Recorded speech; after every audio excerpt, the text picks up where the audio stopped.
الحمد لله رب العالمين والصلاة والسلام على رسوله الأمين وعلى آله وأصحابه أجمعين أما بعد فأعوذ بالله من الشيطان الرجيم بسم الله الرحمن الرحيم واعتصموا بحبل الله جميعا ولا تفرقوا واذكروا نعمة الله عليكم إذ كنتم أعداء فألف بين قلوبكم فأصبحتم بنعمته إخوانا وكنتم على شفا حفرة من النار فأنقذكم منها كذلك يبين الله لكم آياته لعلكم تهتدون وقال الله تبارك وتعالى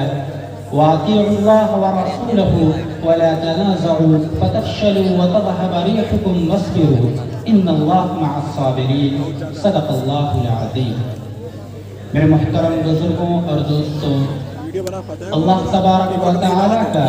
بہت بڑا احسان و کرم ہے کہ اس نے ہمیں دین کی نسبت سے اکٹھا ہونے اور کچھ کہنے اور سننے کا موقع عنایت فرمایا.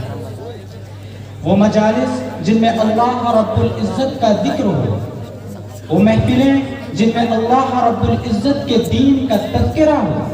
وہ اجتماعات جن میں جناب محمد مصطفیٰ صلی اللہ علیہ وسلم کی سنتوں کی طرف دعوت دی جائے، وہ مجالس، وہ اجتماعات اللہ رب العزت کے نزدیک بہت قیمتی ہیں.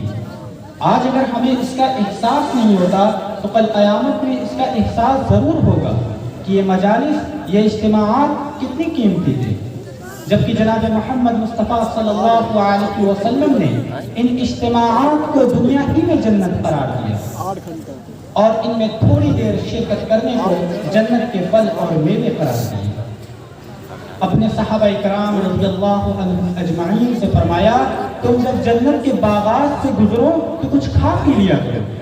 حضرات صحابہ کرام حیران ہوئے، کیونکہ جنت کی صفت ہے ما لا عین رأت، اسے کسی آنکھ نے نہیں دیکھا، ولا اذن سمعت، اسے کسی کان نے نہیں سنا، ولا خطر علی قلب بشر، کسی دل پر اس کا کھٹکا تک نہیں گزرا. پھر جنت کے باغات کہاں سے آ گئے؟ آپ علیہ السلام نے فرمایا، وہ مجالس جن میں اللہ رب العزت کا ذکر ہو، وہ اجتماعات جن میں اللہ رب العزت کے دین کا تذکرہ ہو، وہ مجالس دنیا ہی میں جنت کے باغات ہیں اور ان میں تھوڑی دیر بیٹھ کر دین کی باتوں کو سن لینا جنت کے پھل اور میوے ہیں. کل قیامت کے دن جب تمام انسان کے اوقات کو توڑا جائے گا اور پوچھا جائے گا کہ اپنے اوقات کو کہاں کہاں گزارا، اپنے اوقات کو کن کن چیزوں میں گزارا، تو وہی وقت قیمتی بنے گا جو ان اجتماعات میں گزرا ہوگا، وہی وقت قیمتی بنے گا جو ان مجالس میں گزرا ہوگا، وہی وقت قیمتی بنے گا جو نماز اور اللہ کے ذکر میں گزرا ہوگا، وہی وقت قیمتی بنے گا جس پر انسان کا دل مطمئن ہوگا اور کہے گا کہ اے کاش میں اپنے تمام اوقات کو انہی چیزوں میں گزار دیتا، فضول کاموں میں نہ گزارتا. میرے محترم بزرگوں اور دوستوں، آج کی اس محفل کو منعقد کرنے کا اصل مقصد اور سب سے بڑا مقصد یہ ہے کہ اپنے مسلمان بھائیوں کو یہ بتلانا ہے کہ آج عالمی سطح پر مسلمان کن مسائل کا شکار ہیں، کن حالات سے دوچار ہیں، مسلمان بچوں پر کیا بیت رہی ہے، مسلمان ماؤں اور بہنوں کے ساتھ کیا کچھ کیا جائے، اور ان حالات میں ہم ان مسلمانوں کے لیے اور اسلام کی حفاظت کے لیے کیا کچھ کر سکتے ہیں، اور یہ حالات کیوں آئے، اور یہ حالات کب آئے، اور یہ حالات کیسے آئے، اور یہ حالات کب تک آتے رہے. انہی تمام باتوں پر غور و فکر کرنے کے لیے آج کی اس مبارک محفل کا انعقاد کیا گیا. اللہ رب العزت ہمارے سننے سنانے کو قبول فرمائے اور ہماری اس مختصر سی گفتگو کو امت مسلمہ کے مسائل کا حل بنائے. میرے محترم بزرگوں اور دوستوں اور امت مسلمہ کے غیور فرزندوں، یہ بات ٹھکی چھپی نہیں ہے، بلکہ یہ بات روز روشن کی طرح آیا ہے کہ اس وقت مجموعی طور پر مسلمانوں کی ہوا اکھڑ چکی ہے. نہ ان کی کہیں عزت و عظمت ہے، نہ ان کا کہیں روب و دبدبہ ہے. دنیا کا کوئی بھی فرد، دنیا کی کوئی بھی قوم اور دنیا کا کوئی بھی گروہ اور دنیا کی کوئی بھی حکومت و سلطنت ان سے نہیں ڈرتی اور یہ ہر کسی سے ڈرتی ہے. آج عالمی سطح پر ان کا مذاق اڑایا جا رہا ہے، انہیں کمزور اور ضعیف امت تصور کیا جا رہا ہے. آج دنیا کے ہر خطے میں انہیں ذلیل و رسوا کیا جا رہا ہے اور دین اسلام کی دھجیاں اڑائی جا رہی ہیں. اور حد تو یہ ہے کہ مسلمانوں کے محبوب رہبر و رہنما اور کائنات کے سردار جناب محمد مصطفیٰ صلی اللہ علیہ وسلم کے ساتھ تمسخر کیا جائے، ان کا مذاق اڑایا جائے. قرآن کریم جیسی مقدس کتاب کو جلایا جا رہا ہے، علل اعلان اس کی بے حرمتی کی جا رہی ہے، اور اسلام کے جانثار صحابہ کرام رضی اللہ عنہم اجمعین کے خلاف کتابیں لکھی جا رہی ہیں، اور دہشت گردی کا الزام دے کر مسلمانوں کو اور مسلمانوں کے رہنما علماء کرام کو چن چن کر ختم کرنے کی تیاری کی جا رہی ہے۔ اور سب سے بڑا سامنا تو یہ کہ وہ سرزمین جہاں مسلمانوں کا قلب واقع ہے، وہ سرزمین جو 1400 سال سے اسلام کا گڑھ چلی آ رہی ہے، وہ سرزمین جہاں وحی کے برکات کا نزول ہوتا رہا ہے، وہ سرزمین جو مسلمانوں کے اندر ایک دل کی حیثیت رکھتی ہے، آج اسی دل میں صلیب کا زہر آلود خنجر پھونکنے کی کوشش کی جا رہی ہے۔ مسلمانوں سوچو تو صحیح، آخر ایسا کیوں ہوا؟ اتنا بڑا انقلاب کیسے آیا کہ پوری دنیا سے اسلام اور مسلمانوں کا رعب دبدبہ کیوں کر ختم ہو گیا؟ کل تک وہ عیسائیت، کل تک وہ مسلمان جن سے کیسر و کسرا جیسے سپر پاور طاقتیں لڑتی تھی، کل تک وہ مسلمان جو 313 تھے مگر انہوں نے 1000 مسلح تجربہ کار کافروں کو شکست دی تھی، کل تک وہ مسلمان جو 3000 تھے مگر 2 لاکھ کے لشکر کو شکست پاش دی تھی، کل تک وہ مسلمان جو آگ کے سمندر میں کود جایا کرتے تھے اور خون کے سمندر کو عبور کر جایا کرتے تھے۔ مسلمانوں سوچو تو صحیح، آج دنیا کی سب سے بدترین قوم اور دنیا کی سب سے ذلیل قوم، آج اس قوم سے اسرائیل جیسی ملعون قوم بھی نہیں ڈرتی۔ کل تک یہی یہودی خیبر میں رہنے کے لیے حضرت عمر رضی اللہ تعالیٰ عنہ سے منتیں کرتے تھے۔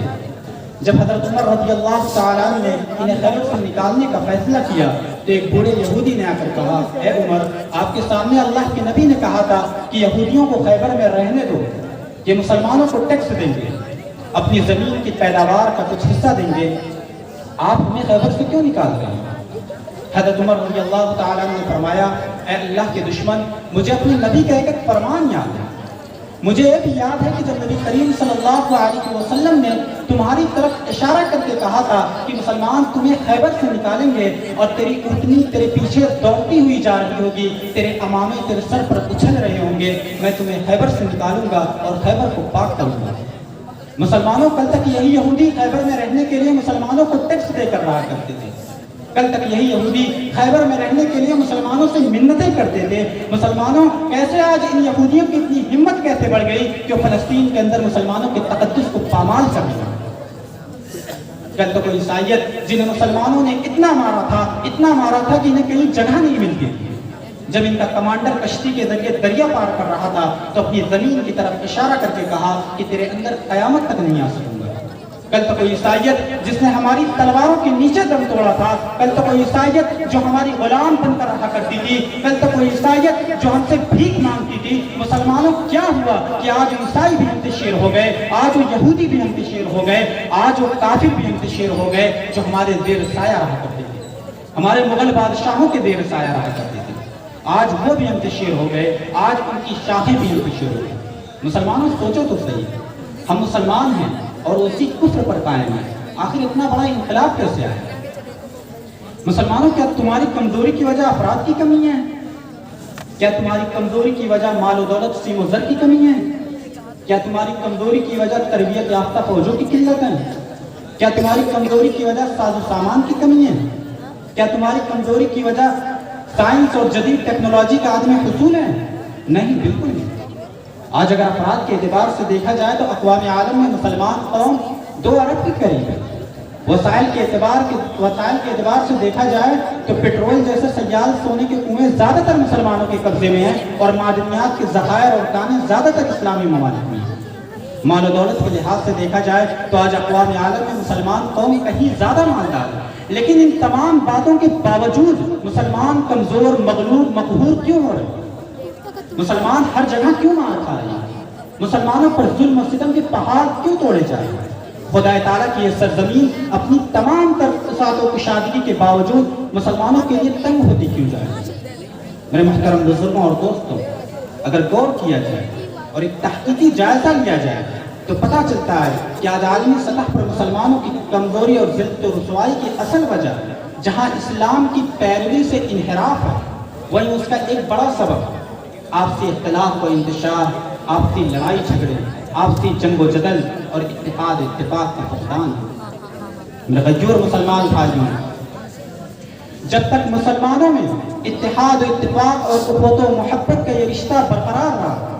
جب تک مسلمان قوم اتحاد اتفاق کی لڑی میں پیوست رہی، جب تک مسلمان شیشہ پلائی ہوئی دیوار رہے، اس وقت تک انہیں کوئی آنکھیں نہیں دکھا سکتا تھا، اس وقت تک ان پر کوئی اپنی حاکمیت ظاہر نہیں کر سکتا تھا اور یہ ساری دنیا پر چھائے تھے۔ جب تک مسلمانوں میں یقین محکم اور عمل پیہم کا جذبہ کاری فرما رہا اور ان کے پاس ایمان و یقین جیسی بے شبہ دولت موجود رہی، اس وقت تک ان پر کوئی اپنا رعب و دبدبہ قائم نہیں کر سکتا تھا۔ جب تک مسلمان متحد رہے، اس وقت تک انہیں کوئی طاقت شکست نہیں دے سکتی۔ لیکن جب سے انہوں نے ایک دوسرے کو گرانے اور ایک دوسرے کی ٹانگ کھینچنے اور ایک دوسرے کو زیر کرنے کا عمل شروع کیا، جب سے مسلمان قوم چھوٹی چھوٹی ٹکڑیوں، چھوٹی چھوٹی جماعتوں اور چھوٹے چھوٹے فرقوں میں بٹنی شروع ہوئی، جب سے ہر شخص اپنی ایک الگ جماعت بنانے کی فکر میں لگ گیا، جب سے ہر شخص اپنی ایک 1.5 انچ کی مسجد بنانے کی فکر میں لگ گیا، جب سے ایک دوسرے پر کفر کے فتوے لگنے لگے، جب سے ایک مسلمان دوسرے مسلمان کے خون کا پیاسا ہونے لگا اور ایک دوسرے کا خون بہانے لگا، اسی وقت سے مسلمان قوم پوری دنیا میں ذلیل و رسوا ہونے لگی۔ اسی وقت سے بے بسی، بے کسی، مایوسی اور معاشرتی خرابیاں، اقتصادی بحران، تہذیبی پستی اور غربت و افلاس جیسی دردانگیز پریشانیاں دن نکلتے شام ڈھلتے بڑی تیزی کے ساتھ مسلمانوں کو اپنے گھیرے میں لینے لگی۔ میرے محترم بزرگوں اور دوستوں، تاریخ اس بات پر گواہ ہے کہ جب بھی مسلمانوں کو شکست یا زوال کا سامنا کرنا پڑا، اس کی بنیادی وجہ یہ تھی کہ مسلمان یہ اصول بھول گئے کہ مسلمان مسلمان کا بھائی ہے۔ جب بھی مسلمانوں کو شکست ہوئی، آپسی اختلاف و انتشار اور آپسی لڑائی جھگڑے کی وجہ سے، اور تاریخ اس بات پر بھی گواہ ہے کہ جب بھی مسلمان قوم کے افراد اتحاد و اتفاق کی لڑی میں پیوست ہوتے ہیں تو پھر ایک ناقابل تسخیر چٹان کی صورت اختیار کرتے ہیں، پھر ایک ناقابل تسخیر قلعہ کی صورت اختیار کر لیتے ہیں، پھر ان کے سامنے پہاڑ بھی سربخن نظر آتے ہیں اور طوفان کی بلاخیز تندی بھی پیکر جمود بند کر رہ جاتی ہے۔ جب قوم میں اتحاد و اتفاق ہوتا ہے تو پہاڑوں سے ٹکرا جاتی ہے، طوفانوں کے مقابلے میں ڈٹ جاتی ہے اور ٹھاٹے مارتے ہوئے سمندر میں کود جاتی ہے، پھر ان کے سامنے دوسری مخلوق بھی تارے کبوت بند کر رہ جاتی ہے۔ میرے محترم بزرگوں اور دوستوں، اتحاد خدا تعالیٰ کے بعد سب سے بڑی طاقت ہے۔ اتحاد قوموں کے تحفظ و بقا کا ضامن ہوا کرتا ہے۔ اتحاد تیز تند آندھی کو سنبھلنے کا موقع نہیں دیتا۔ اتحاد قرآن کریم کی پکار ہے، وَاعْتَصِمُوا بِحَبْلِ اللَّهِ جَمِيعًا وَلَا تَفَرَّقُوا۔ اتحاد کامیابی کی دلیل ہے، اتحاد کامیابی کی کلید ہے، اتحاد قوت و شوقت کا اہم ترین عنصر ہے، اتحاد وقت کی اہم ترین ضرورت ہے۔ آج امت کی ناکامیابی اور نامرادی کا ایک بڑا سبب یہ ہے کہ آج ہم ہر طرح سے بڑھ چکے ہیں، اتحاد کا معنی ٹوٹ چکا ہے، اس کی موتیاں بکھر رہی ہیں۔ اس لیے آج ضرورت ہے کہ اپنے صفوں میں اتحاد پیدا کریں اور اپنے اختلاف و انتشار کو ختم کر کے ایک پلیٹ فارم پر جمع ہو جائیں۔ یہاں بیٹھے تاریخ کے آشنا حضرات جانتے ہیں کہ جب غرناطہ پر بربادی کی گھٹائیں چھا رہی تھی، جب اسپین پر مصائب کے پہاڑ توڑے جا رہے تھے، تو وہاں کے مسلمان عربی، اندلسی اور بربری کے نام پر لڑ رہے تھے۔ وہاں کے مسلمان اسلام کے بجائے اپنے خاندانوں اور قومیتوں پر فخر کر رہے تھے۔ ایک مسلمان سردار دوسرے مسلمان سردار کو دیکھنا گوارا نہ کرتا تھا، بلکہ ایک دوسرے کے خلاف عیسائیوں سے بھی مدد لیتے تھے۔ وہاں کے مسلمانوں نے نہ جانے کتنے مسلمانوں کو عیسائیوں کے ہاتھوں خوشی قتل کرایا، جس کی وجہ سے عیسائیوں کے دل و دماغ سے اسلام اور مسلمانوں کا رعب و دبدبہ ختم ہو گیا۔ اور بالآخر آسمان نے وہ دن دیکھا، وہ اندلس، جہاں 800 سال تک مسلمانوں نے انتہائی شان و شوکت کے ساتھ حکومت کی تھی۔ وہ اندلس جہاں مسلمانوں نے تہذیب و تمدن اور علم و فضل کے وہ چراغ جلائے تھے جو اس وقت کی دنیا میں بے مثال تھے۔ وہ اندلس جہاں کا چپا چپا 800 سال تک تکبیر کی صداؤں اور اذان کی آوازوں سے گونجتا رہا، جہاں کا شاید کوئی خطہ زمین ایسا باقی نہ تھا جس پر مسلمانوں کے سجدوں کے نشان خط نہ ہوتے۔ لیکن جب وہاں کے مسلمان آپس میں لڑنے لگے، جب وہاں کے مسلمان آپسی اختلاف و انتشار میں پڑنے لگے، تو وہاں کے مسلمانوں کے اختلاف و انتشار کی بنیاد پر وہاں کی نہ جانے کتنے مسلمانوں کو صفحہ ہستی سے مٹا دیا، کتنی مسلمان ماں اور بہنوں کی عزت و ناموس کو لوٹا گیا، کتنے مسلمانوں کو زبردستی عیسائی بنایا گیا، کتنے خانقاہ و مساجد اور مکاتب اور مدارس کو منہدم کر دیا گیا، کتنی مسجدوں کو گرجا گھروں میں تبدیل کر دیا گیا۔ اور اسی طرح بغداد میں بھی آپ جانتے ہیں کہ بغداد مسلمانوں کا ایک بڑا عملی مرکز رہا ہے، بڑے بڑے فقہا اور محدث پیدا ہوئے، علم فقہ، علم منطق، علم ریاضی، علم کیمیا پر اتنی کتابیں لکھی گئی کہ کتب خانے بھر گئے تھے۔ لیکن جب وہاں کے مسلمان آپس میں لڑنے لگے، جب وہاں کے مسلمان آپس میں بڑھ گئے، تو اللہ تبارک و تعالیٰ نے ان پر تاتاریوں کو مسلط کر دیا۔ فتنہ تاتار وہ فتنہ ہے جس کا تذکرہ کرتے ہوئے آج بھی رونگٹے کھڑے ہو جاتے ہیں۔ ہلاکو خان کی فوجوں کے ہاتھوں سے بغداد اور اس کے مضافات میں 1,06,00,000 مسلمان قتل ہوئے، انہیں گاجر مولی کی طرح کاٹا گیا، اور مسلمانوں کے دل و دماغ میں تاتاریوں کا اس قدر روب و دبدبہ قائم ہو گیا تھا کہ اگر ایک تاتاری عورت مسلمان مرد کو بازار میں روک لیتی اور کہہ دیتی کہ تم یہیں ٹھہرو، میں گھر سے تلوار لے کر آتی ہوں، تمہیں قتل کرتی ہوں، تو اس مسلمان مرد پر اتنا خوف چھاتا کہ وہاں سے ایک قدم بڑھانے کی جرات نہ کرتا، اور تاتاری عورت گھر سے تلوار لے کر آتی اسے قتل کر دیتی۔ آپ جانتے ہیں وہاں کے مسلمانوں کو ذلت و رسوائی کیوں اٹھانی پڑی؟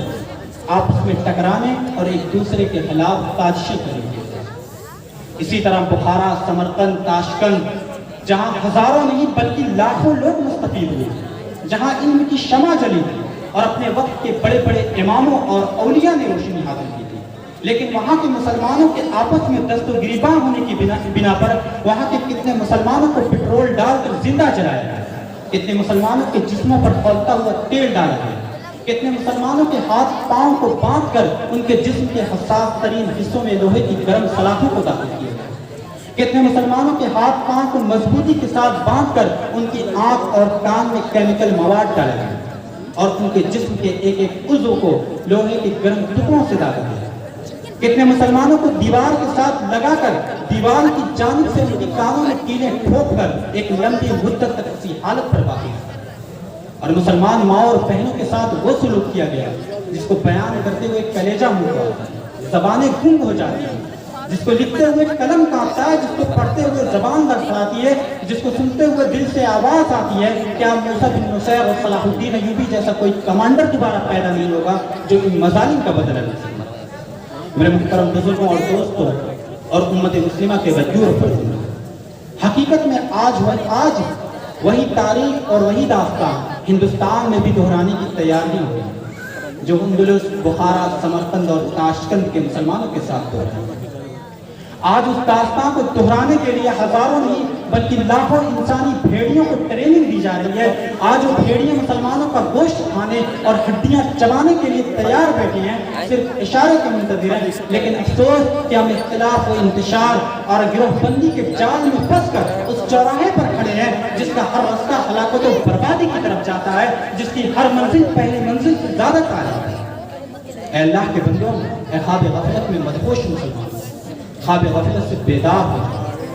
اور ذرا اپنے چاروں طرف دیکھو کہ کافروں نے تمہیں ہر طرف سے گھیر لیا ہے، کافروں کے خونی پنجے تمہاری شہرت تک پہنچ چکی ہیں، اس لیے اب اللہ اکبر کی تلائیں بلند کرو اور کفار کا قلعہ کمہ کرنے کی کوشش کرو اور اپنے اختلاف و انتشار کو ختم کر کے ایک پلیٹفارم پر جمع ہو جاؤ، ورنہ وہ دن دور نہیں جب تمہارے ساتھ وہی سلوک کیا جائے گا جو اندلس اور بخارا اور سمرقند اور تاشقند کے مسلمانوں کے ساتھ کیا جائے گا، ورنہ وہ دن دور نہیں جب تمہارے اوپر اسی طرح کے مظالم اٹھائے جائیں گے جو روس اور افغانستان کے مظلوم اور معصوم مسلمانوں پر اٹھائے گئے، ورنہ وہ دن دور نہیں جب ہماری ماں اور بہنوں کے ساتھ وہی سلوک کیا جائے گا جو باشندگان ماوراء النہر کی بہن بیٹیوں کے ساتھ کیا گیا۔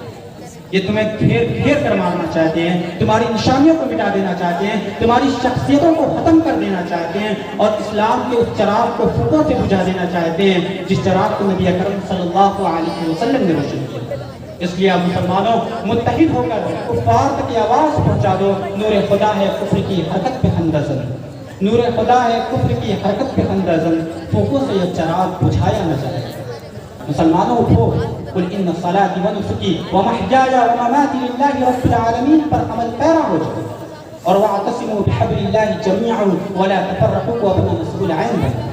اور انما المؤمنون اخوة کے عمل تقدیر بن جاؤ اور اس کے ساتھ یہ اعلان کر دو باطل سے دبنے والے اے آسمان نہیں ہم،